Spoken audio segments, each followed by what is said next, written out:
So one of the big changes that the GDPR introduces is this concept of accountability. And it sort of runs as a theme throughout the GDPR and picks up various things.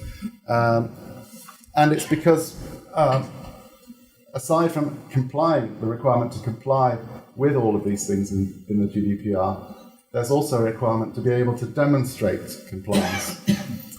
So that comes down a lot to documentation and keeping records, but it also includes things like more structural things, like having someone in the organisation who's responsible, looking at these things periodically, providing training to people who are involved with data, be it in HR, marketing, IT, and so on, and carrying out periodic monitoring and audit and risk assessments so that you can look at what are the risks and look again at the technologies you're using. So there's a much more onerous obligation on record keeping than we have at the moment. The only slight bit of good news is that we don't need to notify anymore to the Information Commissioner.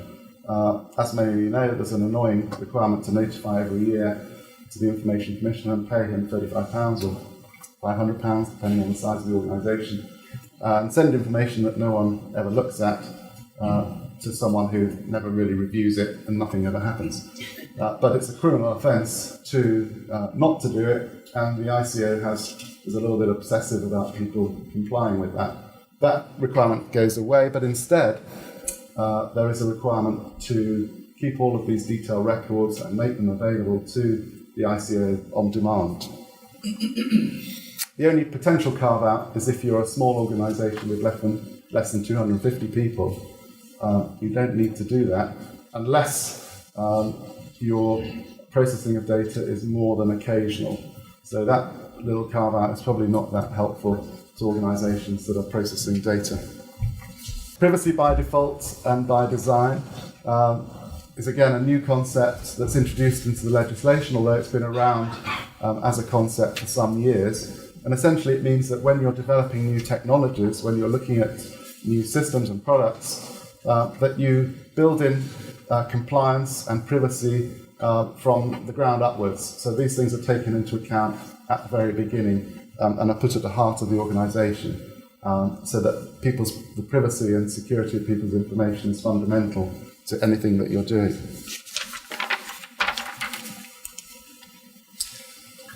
As part of the accountability principle, there is a requirement for some organisations, not everyone, to appoint a data protection officer. So this is a requirement that you have someone in the organisation, either an employee or engaged on some sort of services agreement, who will be your official data protection officer. And that person has to be suitably experienced and knowledgeable about data protection matters, and they have to have quite a high level of access to the organisation and authority and independence. So it applies to those organisations whose core activities involve regular and systematic monitoring of data subjects on a large scale.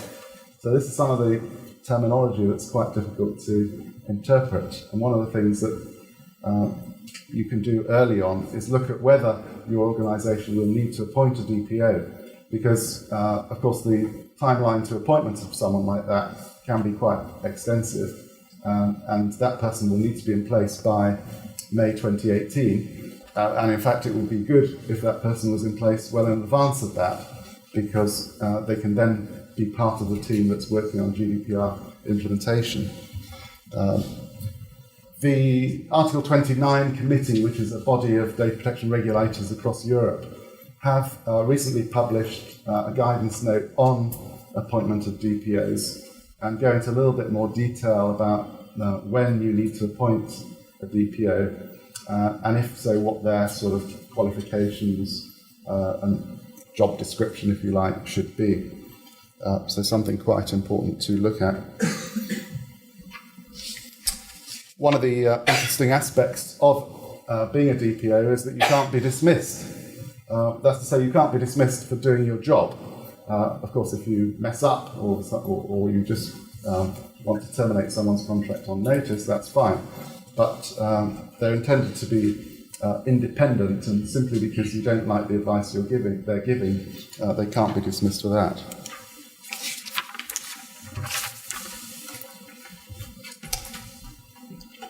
So another element of this sort of accountability principle is again a requirement on some organisations who are involved in higher risk data processing to carry out what's called a data privacy or protection impact assessment. Again, this is not new. It's been around for some years as good practice within the data protection world. But now it's part of the legislation and compulsory if you fall within the definition of when it's required to carry out a DPIA. That will happen if you're carrying out a systematic and extensive evaluation of data based on automated processing. Again, quite woolly concepts, something to consider early on whether you need to carry out this impact assessment. Again, there can be timing considerations. And it's about looking at what are the risks with the data that you're processing and what steps can you take to mitigate those risks. And if, having examined that, you find that there are risks and that the steps that you take to mitigate them don't really get rid of all those risks, then there's an obligation to consult with the regulator, with the ICO. And if you have to consult with the regulator, that can add time because he has a number of weeks in order to consider the position, I think up to 14 weeks, to come back to you with thoughts. And it could be that the outcome of that will be that you can't do what you want to do, or that he has suggestions as to how you can. So it's something to look at fairly early on. Data processors themselves are not obliged to conduct impact assessments for themselves, but they are obliged to assist and work with data controllers on that.